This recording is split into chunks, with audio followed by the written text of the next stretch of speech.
4월 지방선거를 앞두고 순천시장에는 10명의 예비후보가 출사표를 던졌습니다. 후보들은 주로 관광과 신산업 개발 등 경제 활성화 공약을 내놓고 있습니다. 코로나 확산으로 정부가 영업 손실을 입은 소상공인들에게 그동안 수차례 손실보상에 나섰지만 보상을 받지 못한 상공인도 많습니다. 여수시가 이런 상황을 고려해 보상을 받지 못한 상공인 지원에 나서 관심이 모아지고 있습니다. 전국에서 버려지거나 베어질 위기에 처했던 나무들을 15년간 모은 곳이 있습니다. 이처럼 모은 나무만 200만 그루로 식목일을 맞아 새로운 보금자리를 찾고 있습니다. 노후화된 여수 오천산단 재생사업이 승인을 앞두고 준비 작업에 나섰습니다. 사업 기반 확보를 위해 주변 도로 신설과 주차장 조성에 나섭니다. 안녕하십니까. 화요일 밤 여수 MBC 뉴스데스크입니다. 전남 동부 지역의 오늘 코로나19 확진자는 5,104명입니다. 방역당국은 오늘 오후 5시 기준 여수에서 1,694명, 순천에서 2,025명, 광양 1,030명, 고흥 355명의 코로나19 신규 확진자가 발생했다고 밝혔습니다. 전라남도는 어제까지의 전남 누적 확진자 수는 42만 1천여 명으로 도민의 23.1%가 코로나19에 감염됐다고 덧붙였습니다. 정부 차원에서 코로나19로 인해 영업 손실을 입은 소상공인들에게 지금까지 7차례의 손실보상을 지원했습니다. 하지만 사각지대가 많아 지원이 필요해도 지원금을 받지 못한 분들이 많은데요. 여수시에서 이들을 위해 방역지원금 미지급자를 지원하기로 해 그 효과에 관심이 모아지고 있습니다. 최우식 기자가 보도합니다. 코로나19 여파로 사회적 거리 두기가 강화되면서 여수 지역에서만 2만여 명의 소상공인이 영업 손실을 입은 것으로 확인되고 있습니다. 때문에 지난 2020년부터 최근까지 1, 2차 소상공인 방역 지원금을 비롯해 희망 회복 자금과 버팀목 플러스, 버팀목 자금, 새희망 자금 등 전국적으로 정부 차원에서 7차례 정도 손실보상 지원이 시행됐습니다. 지원 유형은 영업 제한과 매출 감소를 기준으로 온라인 신청을 받는 형식이었습니다.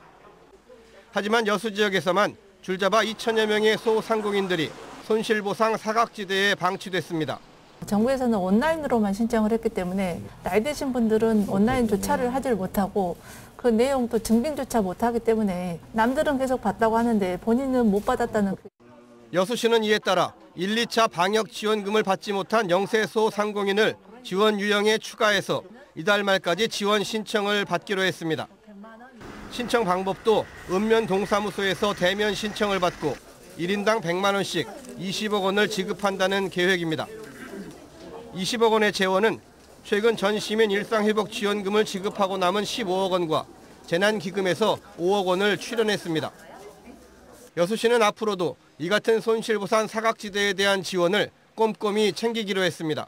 이번이 이제 이 보완하는 부분 처음인데, 이제 소상공인 지금 계속 지원이 완전히 이제 완화됐다 해도 끊어지지는 않을 것 같습니다. 그래서 그 부분도 계속 검토를 해서 보완이 돼서 그 부분도 계속 예산이 될 수 있는 한은 지원을 해줄 수 있도록.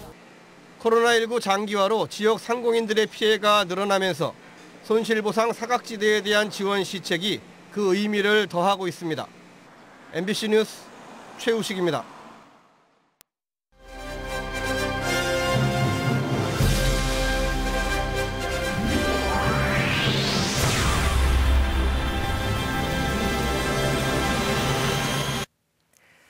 어제 여수시장 예비후보에 이어 오늘은 순천시장 출마를 밝힌 10명의 예비후보와 대표 공약들을 소개합니다. 관광과 신산업 개발, 원도심 활성화 등 경기 활성화를 위한 공약들이 많이 보이는데요. 10명 중 9명이 민주당 예비후보로 출마하면서 순천시장 선거는 경선부터 치열할 경쟁이 벌어질 거란 전망입니다. 강서영 기자입니다.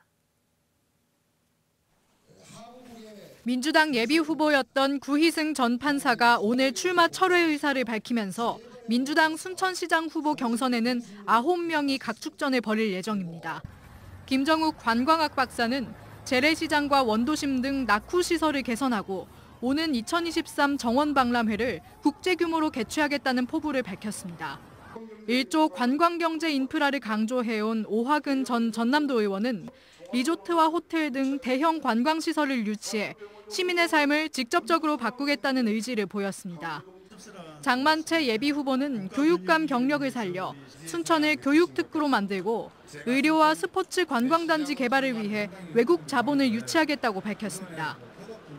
김동연 전 국민안전처 기획조정실장은 무분별한 아파트를 신축하는 대신 원도심을 재개발하고 관광, 스포츠, 마이스 산업을 개발해 순천 경제를 살리겠다는 공약을 내놨습니다. 두 번째 시장 선거 도전인 손은모 변호사는 도시와 농촌, 신도심과 구도심으로 나뉜 순천을 균형 있게 발전시키고 순천을 대한민국 살기 좋은 도시 5위로 만들겠다고 선언했습니다. 김영득 팔마천백리 문화재단 이사는 순천형 4차 산업 플랫폼을 만들어 일자리를 창출하는 등 순천 경제 대전환을 통해 힘있는 경제시장이 되겠다고 밝혔습니다. 두 차례 순천시장을 지낸 노관규 변호사는 순천을 세계 유명 도시와 경쟁할 수 있는 생태 수도로 완성하고 광양망권 중심의 메가시티를 준비하겠다는 청사진을 내놨습니다. 가장 최근 예비후보 등록을 마친 최용준 전 이재명 대선 후보 전남 공동선대위원장은 순천형 도시 플랫폼을 구축하고 의과대학 설립을 위해 사전대책을 수립하겠다고 밝혔습니다. 2023 순천만 국제정원 박람회 유치 등 현직 시장으로서의 성과를 강조하고 있는 허석현 순천시장은 정책의 연속성을 위해 재선에 도전한다는 포부를 밝혔습니다. 유일한 무소속 예비후보인 이영준 중앙동 바르게 살기 위원장은 원도심을 균형 있게 발전시키고 동천과 죽도봉공원에 관광 인프라를 구축하겠다고 약속했습니다. MBC 뉴스 강서영입니다. 순천시장 예비후보로 등록했던 구희승 변호사가 선거에 불출마할 것을 밝혔습니다. 구희승 변호사는 오늘 입장문을 내고 지난 1월 민주당에 복당한 뒤 더 좋은 순천을 만들기 위해 시장 선거에 출마했지만 다른 후보들에 비해 인지도와 지지도가 크게 떨어지는 현실에 직면했다며 고심 끝에 공천 신청을 하지 않기로 결정했다고 밝혔습니다. 또한 선거운동을 제대로 마무리하지 못해 시민들께 송구하다며 앞으로도 순천 발전을 위해 노력하겠다고 덧붙였습니다. 더불어민주당 광양시 의원 예비후보들이 광양시의 퍼주기식 예산 편성의 중단을 촉구했습니다. 초선을 준비하는 더불어민주당 광양지역 시의원 예비후보들은 오늘 정연복 광양시장이 임기를 2달여 앞두고 오는 7일부터 열리는 광양시의회 임시회에 처리될 추경에 현역 시의원들의 지역구 수건사업 예산을 반영하고 아동 청소년의 긴급 재난지원금을 지급하기로 하는 등 선심성 예산 편성으로 지방선거에 영향력을 미치려 한다고 주장했습니다. 또 긴급한 예산이 아닐 경우 차기 집행부와 의회에서 민주적인 절차와 수기 과정을 거쳐 처리할 수 있도록 임기 말 일방통행식 무리한 행정을 즉각 중단하라고 촉구했습니다. 오늘은 나무를 심고 생각하는 날 식목일이죠.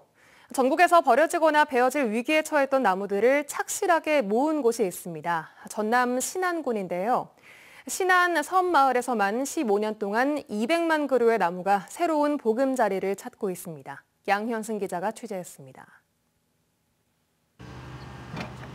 전남 신안 섬을 잇는 천사대교를 향하는 길.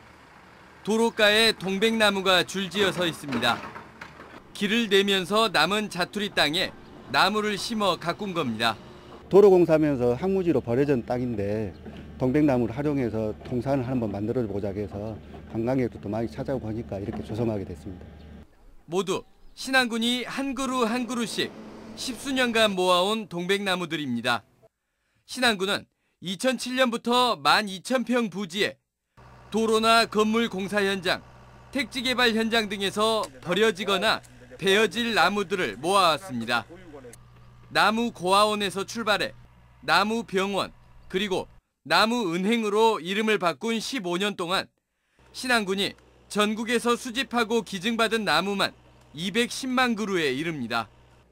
나무를 따로 구입하지 않고 나무은행을 이용하면서 조경사업 예산도 70%가량 절감하고 있습니다. 건물을 지었을 때는 건물을 짓는 다음 날부터 감가상각이 되는데 나무는 심은 그 다음 날부터 부가가치가 증대가 되고 있습니다. 그래서 이 나무라는 걸 심음으로써 사람의 마음도 정화가 되고 베어질 뻔했던 위기를 딛고 새로운 섬 고향을 찾은 나무들은 신안군 도초도 환상의 정원, 임자도 홍매화 정원 등 섬마을 크고 작은 정원에 뿌리를 내리고 싱그러운 봄을 맞고 있습니다. MBC 뉴스 양현승입니다. 노후화된 여수 오천산단 재생사업 계획 승인이 임박한 가운데 여수시가 사전 작업을 서두르고 있습니다.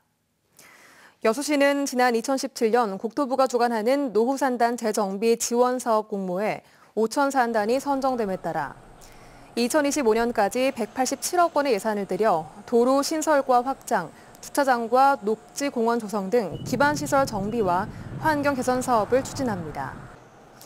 여수시는 2020년 말 오천산단 재생사업 계획 인가를 전남도에 신청해 지난해 말까지 협의 절차를 마쳤으며 승인이 나는 대로 주민 설명회를 가질 계획입니다.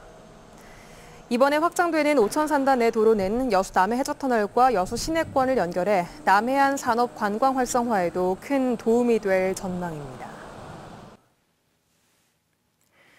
여수 상공회의소가 공금을 사적으로 사용한 정황이 있다며 전임 박모 회장을 횡령 혐의로 검찰에 고소했습니다.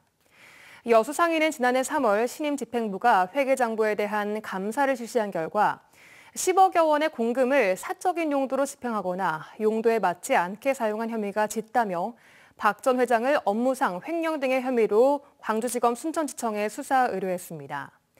상인은 지난해 신임 회장단의 업무 인수인계 절차를 밟으면서 박 전 회장 측이 인수인계 제대로 협조하지 않자 법무법인 등의 외부 감사를 맡겼으며 5개월가량 조사 끝에 이 같은 혐의가 드러난 것으로 알려졌습니다.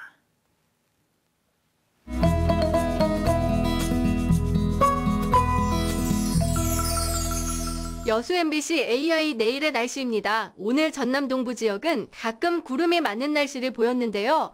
내일은 아침부터 맑고 쾌청한 날씨가 이어지면서 완연한 봄 날씨를 보이겠습니다. 대부분의 지역에서 일교차는 10도 이상으로 크게 벌어지겠습니다. 여수가 9에서 19도, 순천이 7에서 22도, 광양은 8에서 23도, 고흥은 5에서 20도의 기온 분포를 보이겠습니다. 광주는 7에서 20도, 목포는 8에서 16도를 보이겠습니다. 내일 해상에도 맑은 날씨가 이어지겠습니다. 내일 파도는 남해서부 앞바다에서 0.5m, 먼바다에서 0.5에서 1m로 잔잔하게 일겠습니다. 이번 주말까지는 대체로 맑은 날씨를 보이면서 나들이 가기 좋은 날씨가 이어지겠는데요. 다음 주부터는 구름이 많아지면서 흐려지겠습니다. 지금까지 AI 날씨였습니다. 여수의 경영인과 기업체 유관기관 담당자를 대상으로 대한상공회의소가 중대재해처벌법 시행 준비사항에 대한 전국 순회 설명회를 개최했습니다. 대한상공회의소는 오늘 오후 2시 여수 상공회의소 체인버홀에서 중대재해처벌법 시행에 따른 준비사항을 주제로 한국산업안전보건공단 본부장 출신인 김병진 안전문제연구소장을 초청해 지역 설명회를 가졌습니다. 이번 설명회는 기업이 알아야 할 중대재해처벌법의 주요 내용과 준비사항을 설명하고 사업장별 안전보건관리 체계를 조기에 확립하기 위해 마련됐습니다.